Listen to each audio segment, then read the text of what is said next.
ایک پریگنٹ جو 7 ماہ کی پریگنٹ عورت تھی اس کو ریاستی فورسز اٹھا کے لے گئی. اور پھر ہمیں کہتے ہیں کہ جی جب پاکستان کا ترانہ بجتا ہے تو آپ کھڑے کیوں نہیں ہوتے؟ وہ جو اہلکار ہمیں اٹھانے آتے ہیں، ہماری جو مسخ شدہ لاشیں پھینک کے جاتے ہیں، ان کے ہاتھ میں ہندوستان کا یا امریکہ کا جھنڈا نہیں ہوتا، ان کے ہاتھ میں پاکستان کا جھنڈا ہوتا ہے. میں آپ کو ایک مثال دوں. افراد صاحب خٹک صاحب، ہم مسنگ پرسن کا جو کمیشن بنا تھا، بلوچستان یونیورسٹی میں ہم لوگ گئے کیونکہ وہاں سے کچھ اسٹوڈنٹس اٹھا لیے گئے تھے. تو جب ہم وہاں پہ پہنچے، ہم نے ان تمام مسنگ پرسن اور اسٹوڈنٹس سے رابطہ کیا تھا. پروگرام شروع ہوا تو ہال بالکل خالی پڑا ہوا تھا، چند اسٹوڈنٹ کے علاوہ تمام ہال خالی پڑا تھا. ہم حیران ہو گئے کہ اتنا اہم ایشو ہے اور ان کے اپنے کولیگز یہاں سے اٹھا لیے گئے، ان اسٹوڈنٹس کی کوئی دلچسپی نہیں ہے.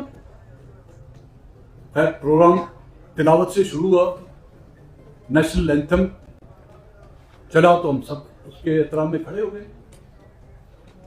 جیسے ہی قومی ترانہ ختم ہوتا ہے، ہال میں جو ہے لوگ آنا شروع ہو جاتے ہیں،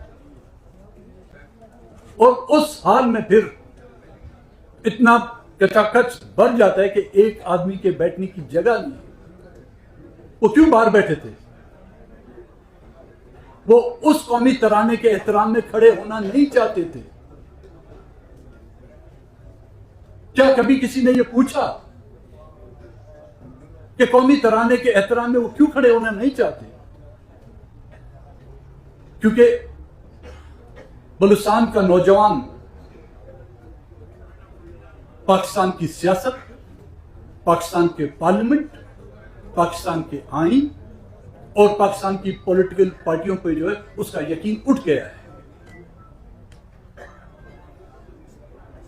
وہ نہ اس آئین کو اپنا سمجھتا ہے، نہ ہی پاکستان کے جھنڈے کو اپنا سمجھتا ہے، نہ ہی پاکستان کے قومی ترانے کو اپنا سمجھتا ہے. کیوں؟ کیونکہ ان کو کبھی یہ احساس دلانے کی کوشش تک نہیں کی گئی. ان کو اس جھنڈے میں اپناپن نظر نہیں آتا، ان کو اس قومی ترانے میں اپناپن نظر نہیں آتا، ان کو اس آئین میں اپناپن نظر نہیں آتا، ان کو اس ملک کی ان پولیٹیکل پارٹیوں نے جو ہے کبھی ان کو اپنایا نہیں.